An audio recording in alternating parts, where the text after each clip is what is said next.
It's just nice to be back. I think obviously there's some little different things and little regulations, but more than anything, it's just great to be back out there with our guys. We were fortunate enough with the rules to be back on campus where we actually got like what we would call 8 OTAs in some ways, where we were on the field with our guys. So it's kind of a start to that, and then to be able to come back out here where we really know that our team becomes like a brotherhood, and regardless of whatever else is going on. This time out here is really, really, really important for us in development of our team, the development of our locker room, for so many reasons. And it's just great to be back out.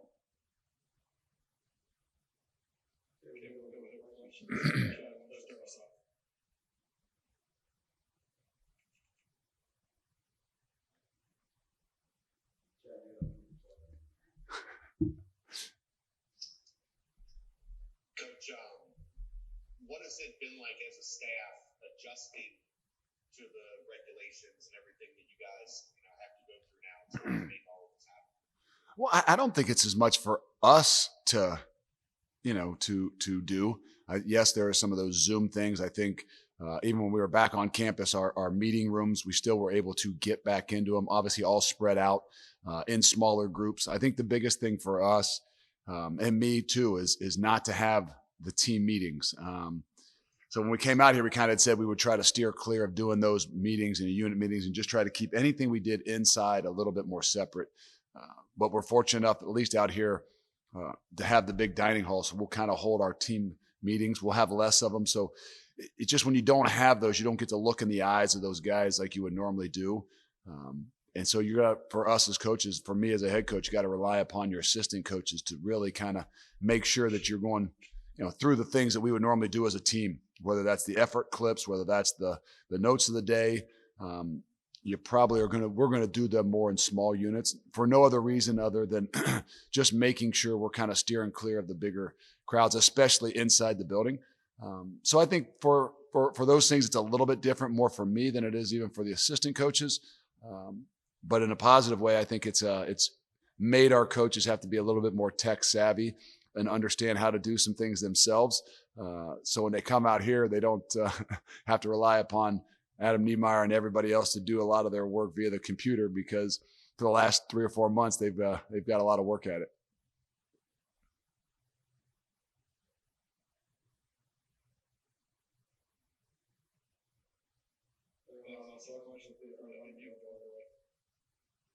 Hey, Coach, just curious what your thoughts were on the Americans announcement yesterday to kind of stick with the original plan as far as the schedule. If you had any hopes about maybe a conference on the schedule or anything like that. To be honest, I mean, I kind of did in some ways. I was hoping maybe we would go the ACC way or something and go 9+1. But again, I wasn't spending a whole lot of time on that. Mr. Cunningham had called, John had called me, and we had talked about it briefly. I talked with our doctors about it. But to be honest, I said, look, whoever we're going to play, obviously, I'm good with. And my most important thing right now is to get these guys ready. We got 120 guys with a lot of different things that are swirling around. Who we're going to play is not as much of an impact on me. So I let them kind of go about it. I didn't feel like I would have a large impact on what it is that I wanted anyway. But nonetheless, I think that's where we are right now. I don't doubt that things could possibly still adapt and change at times. But my big thing was no matter what, before we start conference play, we just got to make sure that we aren't sitting there without a game, because I would hate to go into conference play if other people have played, 2 or 3 games and we hadn't played one. So it's important for us to make sure we can get ourselves on the field. Obviously, when the Big Ten went to a conference only, that caused you all to lose a game. Your thoughts when they did that, causing you all to lose the rest? My first thought when they did that was great, because I really, obviously I'm one of those guys it's dying to get back out there on the field. I believe that, we need to do everything we can to be safe, but also to get our guys back out there and continue to move forward. And I thought that was the best case scenario, because it allowed everybody from going from 127 people or 130 people trying to figure out how to do all the protocols and everything to maybe a group of 12 guys in their conference figuring it out. And, so I figured, hey, that's a positive, meaning, if we have to lose a game because of it, hopefully it's going to still give us the 10, 11 other games. I really felt like we wanted to go to Nebraska. I wanted our guys to have that opportunity to go there and play because of the crowd, because of the history. That's what you love about college football. But at this point in time, I was more focused on saying, hey, what do we need to do to have a season, to be safe? If it takes that, guys doing things within their own conference so everybody can agree with the way they're doing things, then I'm all good for it. You were obviously very close to winning the conference championship last season. How much are you mentioning that as being the goal for this year? I don't normally talk about goals. I don't normally talk to, normally when we're out here, we bring up the goals one time. We're much more on the objectives, meaning things we got to do every day. We can measure, on a daily, on a weekly, on a monthly basis. But I will say that it has been something that we, for the first time, have really, really kind of made a bigger impact or a bigger message to our program, meaning I want them to understand that we still have not gotten to where we kind of said we needed to get to from day one. We've done, obviously the last 2 years played really well and put ourselves in a really good position and situation. But in a lot of ways, I'm trying to remind them that we have not reached the goal that we ultimately set from the day we walked in here, to try to continue to fuel that hunger. So it's something that I would tell you is definitely talked about more from me to this group than it ever has been. Getting out there and physically practicing yesterday restore some sense of normalcy? It did. I think each and every day we do it, I think you get a little bit more. The second day was a little bit more. I think tomorrow would be a big step too, because you actually put on some shoulder pads, and it's amazing. Obviously, there's a lot of different things, but as soon as that ball goes down, I think that everybody kind of gets themselves back into what it is that they love to do, the competition, and they go and they play. I think that's the beauty of the players that we got on this football team. But you got to get back into it. I think that there are some baby steps into doing that, and it was a really good process. We were lucky to get some of that done at home just because of the walkthroughs, but it's definitely different, and it's definitely a boost of energy. You can see it throughout the entire team, just being back out there in that sense of normalcy of playing the game they love.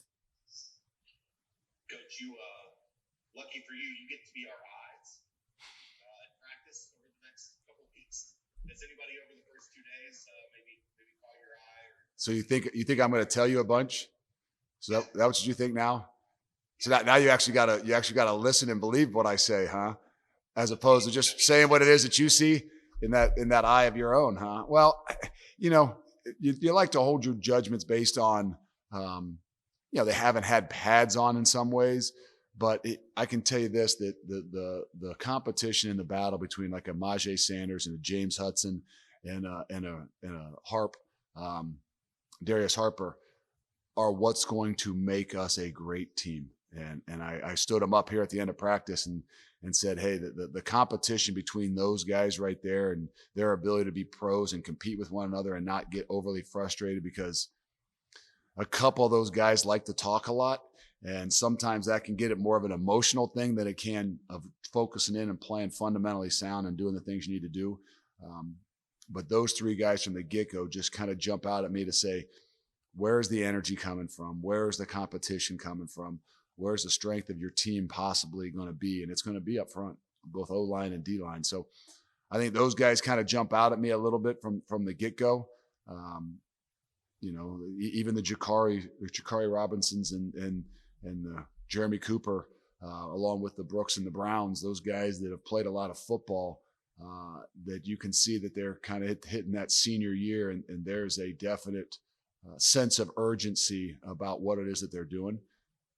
And then there's some young guys. I mean, obviously, in a little bit of the stuff we did before, the young wideouts were some people that jumped out. But Desean Pace is a kid that just, in my eyes, has, doesn't look out of place by any means, doesn't have an ounce of fear in his body, whether he was running out there maybe with the ones today for a few snaps and doesn't hesitate.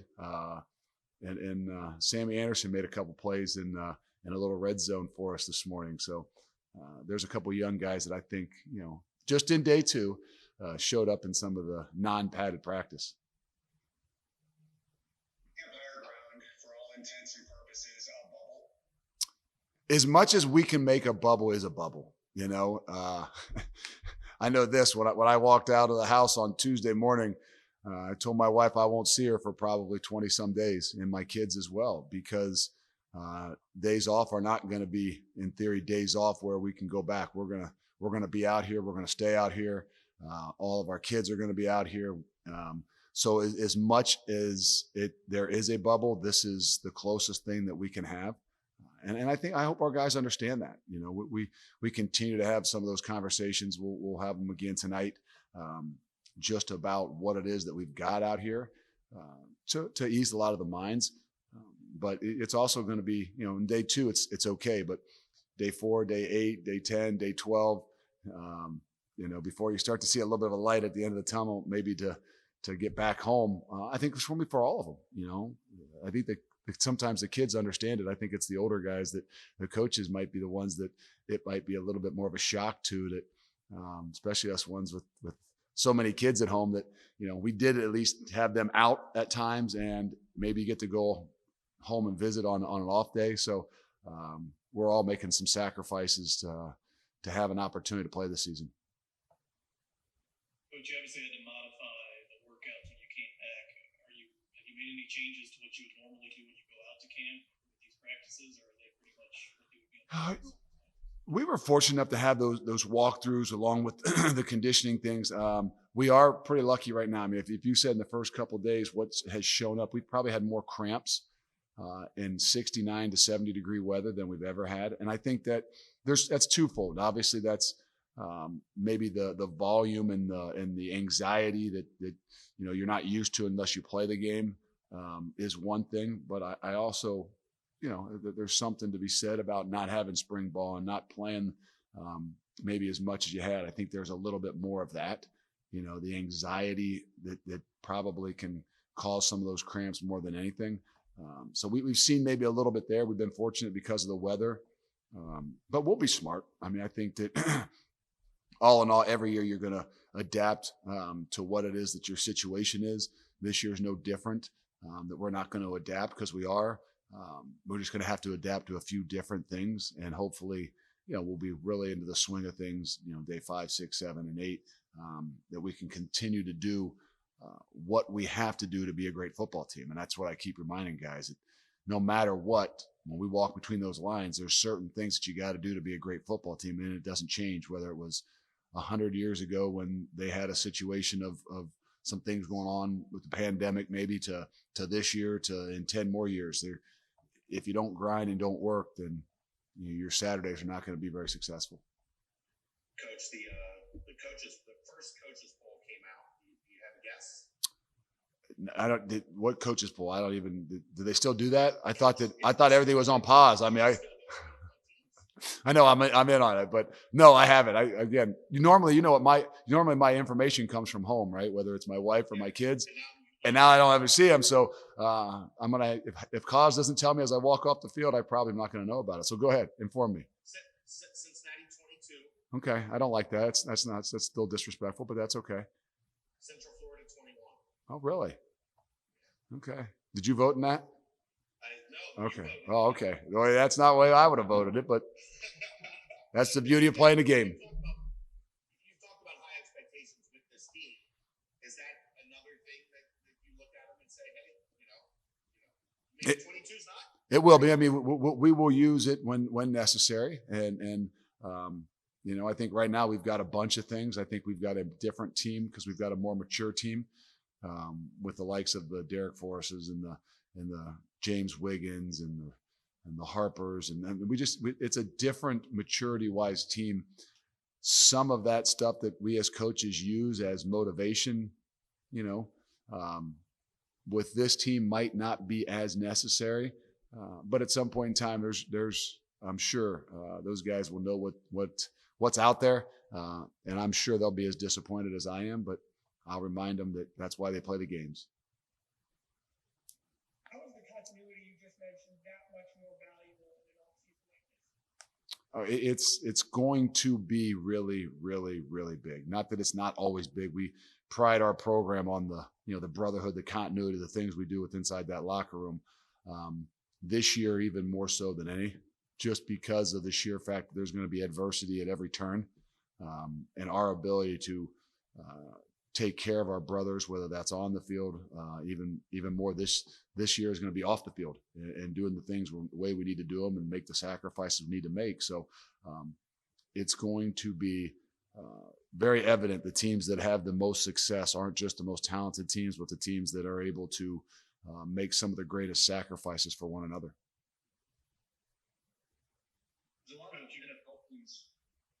There's a lot of NFL teams wearing like wristbands or lanyards or things like that for social distancing and contact tracing. I don't know if you are doing anything like that or any obscure different protocols this year because of all that stuff. There's still a bunch of things we do. We have a lot of the tracing and tracking things to help us monitor. I think the unique thing is more than anything is guys got to be honest. We might not have the same technology that every of the NFL teams, I guess, with some of the things I've heard that they have. But a lot of it's going to come down to obviously the sacrifices you make and the honesty that you have. And we've been doing that since the day we walked back on campus, talking about that anytime somebody wakes up and's got a scratchy throat or something that, where normally you would tell them, hey, you got to fight through things. I mean, you're never going to feel great every single day. Now we got to be really smart about what we're doing, and not that we don't want you to fight through things, but we want you to make sure you're taking care of your teammates. So I think there's a combination of all those things, and the better respect you have for one another, the better chance you have to be successful. So we'll use the monitors and the tracking devices that we have, but I really believe it's going to come down to whether it's the NFL or it's us. All the technology is great. I think it's still going to come down to being truthful to what it is that we're doing and making some sacrifices to ourselves and to our teammates to be successful. Coach, you've talked a lot about the mental aspect of all of this. I know at camp you like to try and bring an ice cream truck up or send them to a movie. You might not be able to do that stuff this year. Do you have plans to maybe try and take the edge off a little bit?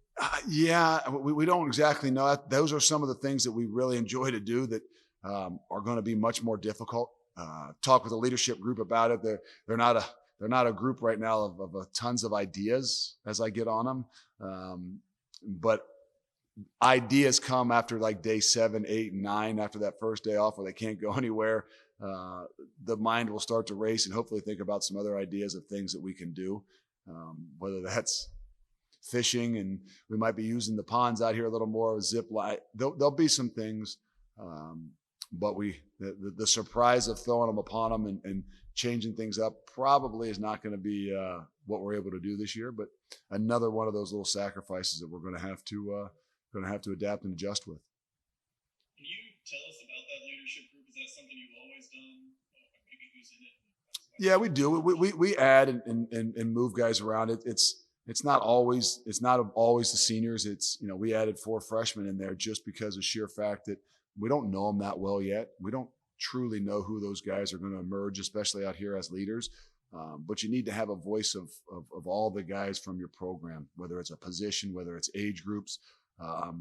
You just got to really get a heartbeat of what's going on. Sometimes, we're not accustomed to talk in those larger groups, but sometimes when you can break them down into that smaller group, they're a lot more the eyes and the ears of all that's going on within your program. So it's a larger group than you probably would think, but I think in year 4, you've created a lot more of that, and I think it gives them a lot more ownership, and I want more guys to have the ownership in it. How are Wiggins and McClellan and any other guys coming back from significant injuries? Now they've been good. Obviously, we haven't put the pads on, but Chuck has been cleared. It's probably one of those things. Those are 2 guys that are as freaky of athletes as there are, which means those guys come back from injuries a lot quicker and even stronger. So in some ways, those guys could have been probably ready for spring ball, which would have been a little bit of a rush. But so not having spring ball for those guys was actually a benefit because they didn't go out there, they didn't put themselves in some of those ways as they got back from their injury. It allowed them to have another 2-3 months just to be smart and really get stronger. So I haven't seen a change. I think that Wiggins has been off and on a little bit with what he had, and then had some other little things to go with it. But nonetheless, they picked up right where they've left off, and I expect really big things from both of them. You said that over the next 3 weeks or so, you're not going to be seeing your wife and your kids. Is that just because you're busy with practice, or is it a very intentional thing to like keep yourself in a bubble?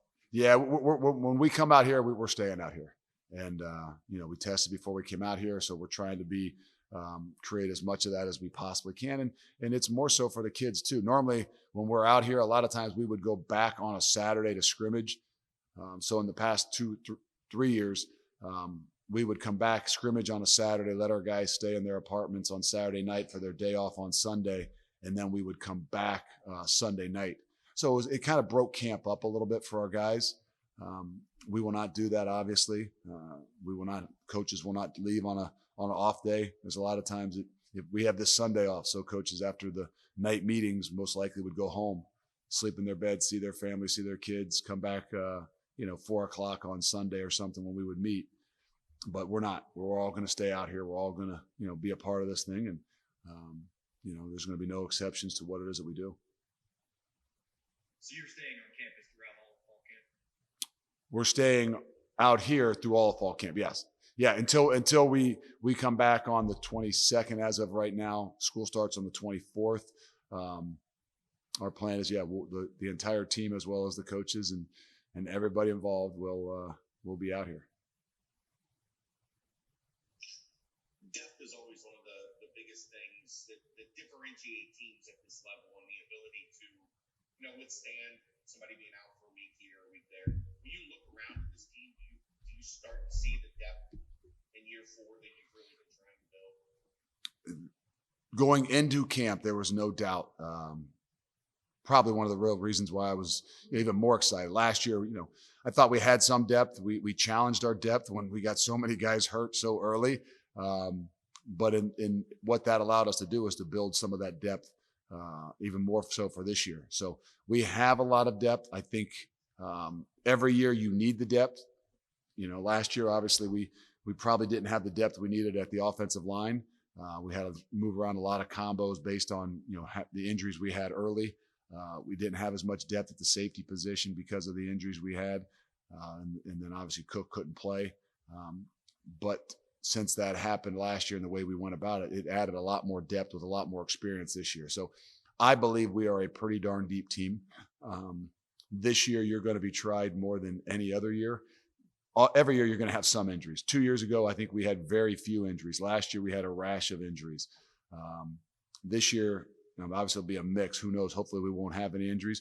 But the other things that are going to cause guys to miss are going to be a big issue throughout the entire season. So I don't know that your depth is I think you're going to have a bunch of 1As and 1Bs because they're going to be needed throughout the entire season just because of the uncertainty of a lot of different things, whether it's, guys becoming positive or guys being traced to around somebody that's positive. It's going to make you, if you're not deep, you're going to have to play deep anyway. So the development is going to be really critical throughout this time, even more so than any other year. Will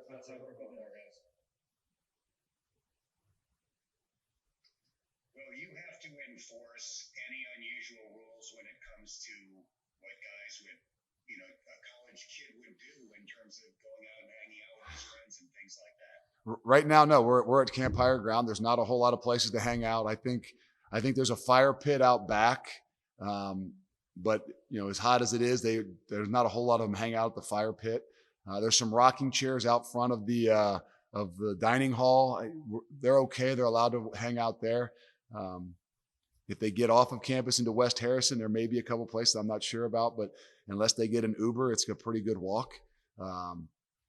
We don't have to worry about hanging out now. That'll be something in the 22nd that we'll have a lot of meetings about what is going to be our parameters, how are we going to hold each other accountable to what it is that we're doing. And that's going to be the as much of a key as depth is to the entire season. is what are you willing to sacrifice is going to be probably even more important. Coach, I know it's out of your control, but with the open dates created with the changes in the schedule, is your preference to feel like the Nebraska opening? I would like to. I mean, I really would. I don't think it's a dire need to. I do believe that if this was 2 years ago, I would say we have to have games. I believe we're in a better position than we were 2 years ago, just with the depth we've had, the experience we have. So if we don't, I don't think it would hurt us going into the season, into league play. What I do want is our ability to at least be able to play one or two based on whatever's going to happen before we go to league. So I think there's a balance there that I don't think, me and Mr. Cunningham have talked about it, that we have to go out there and say, who are we going to play? What are we going to do?